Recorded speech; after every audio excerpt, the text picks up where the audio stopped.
নমস্কার, আমি প্রীতম। আপনারা দেখছেন আমার ইউটিউব চ্যানেল টুইন্স ম্যাজিক। আজকে আরেকটি ভিডিও নিয়ে চলে এলাম। ক্রিকেট নয়, আজকে ফুটবলের ভিডিও নিয়ে চলে এলাম। এই জাস্ট কিছুক্ষণ আগেই খেলা শেষ হয়ে গেল মোহনবাগান এবং গোকুলাম কেরালা এফসির মধ্যে। তো এই মোহনবাগান এবং গোকুলাম কেরালার যে ম্যাচটি ছিল সেই নিয়েই দু চার কথা বলবো। আইএফএ শিল্ডে যে ম্যাচ ছিল তাই সেই নিয়ে দু চার কথা বলবো আপনাদের কাছে। প্রথমে বলি,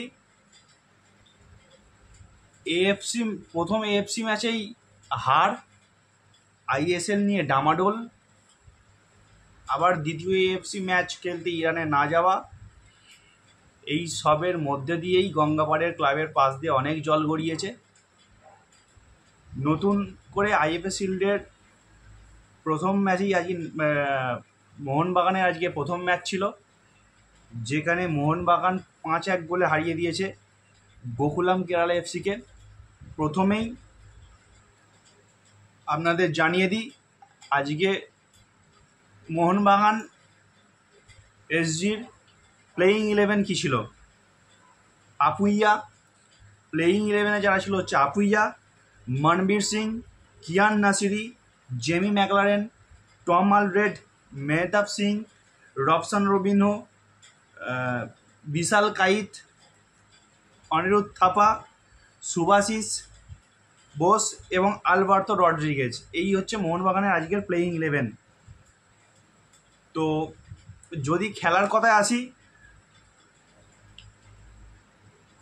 গোকুলাম কেরালার এগেনস্টে যে ডমিনেশন নিয়ে খেলার কথা ছিল এমবিএসজির টিমের যা ওয়েট, সেই হিসাবে খেলা খুব খারাপ হয়নি। মোটামুটি এমবিএসজি ভালোই খেলেছে, তবে আমার মনে হয় আরও ভালো খেলতে পারতো। বিশাল কাইতের কয়েকটা ভালো সেভ দেখলাম, ক্ষুদ্র দু একটা ভালো সেভ দেখলাম বিশাল কাইতের। বেশ কিছু মিস পাস আছে এমবিএসজি মোহনবাগান ফুটবলারদের, বেশ কিছু মিস পাস রয়েছে এবং ডিফেন্সের কিছু ভুল রয়েছে। তো সব মিলিয়ে ওভারঅল দেখতে গেলে মোটামুটি খেলা খুব একটা খারাপ হয়নি। যতটুকু ডমিনেশন নিয়ে খেলার কথা ছিল এমবিএসজির, ঠিক ততটুকুই নিয়ে খেলেছে। যে টিম ধারে ভারে যতটুকু এগিয়ে মোহনবাগান গোকুলাম কেরালার থেকে, অবশ্যই এই ফল আশা করারই ছিল। আরও দু একটা গোল হতেই পারত। মিস পাস হয়েছে, অনেক খেলোয়াড় আছে যারা কিছু ইন্ডিভিজুয়াল ব্রিলিয়ান্সি দেখানোর চেষ্টা করেছে, তারা পারেনি গোল করতে। পাস দিয়ে খেললে হয়তো ভালো হতো। ফার্স্ট হাফের শেষের দিকে যদি দেখি, কিয়ান নাসিরির একটা মিস ছিল, ওটা কিন্তু গোল হতেই পারতো কিয়ান নাসিরির। ফার্স্ট হাফের একটু আগে কিয়ান নাসিরির যে মিস ছিল, তার আগেই কিন্তু বিশাল কাইতের একটা খুব সুন্দর সেভ ছিল। তো প্রথমার্ধের শেষে যখন 2-0 স্কোর, তারপরে দ্বিতীয়ার্ধে কিন্তু মিনিট 10-15 ভেতরেই পরপর অনেক কটা গোল হয় বেশ, এবং লাস্টের দিকে একটা গোল হয়।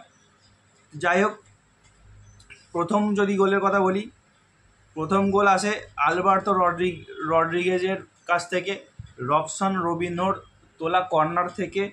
খুব সুন্দর রবসন রবিনহোর কর্নার থেকে ভাসানো বলে খুব সুন্দরভাবে হেড করে বলটি জালে জড়িয়ে দেয় আলবার্তো রড্রিগেজ।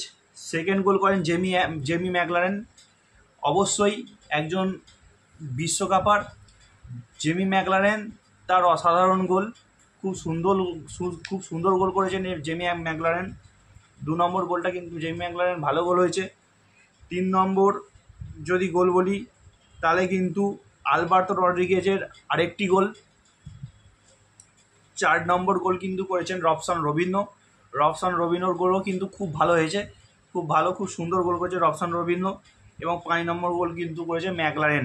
এবং তারই ফাঁকে যদি বলে রাখি, সেকেন্ড হাফ শুরু হওয়ার জাস্ট কিছুক্ষণ পরেই কিন্তু কেরালার জন্য একটি গোল হয়ে যায়। তো যাই হোক, ওভারঅল দেখতে গেলে আমার মনে হয় মোটামুটি ঠিকই আছে। খেলা আরও ভালো হতে পারতো, অনেক মিস পাস ছিল। তো দেখা যাক নেক্সট ম্যাচ কী আছে। সবার শেষে স্কোর যাই হোক, খেলা যাই হোক, ম্যাচের রেজাল্টটাই আসল।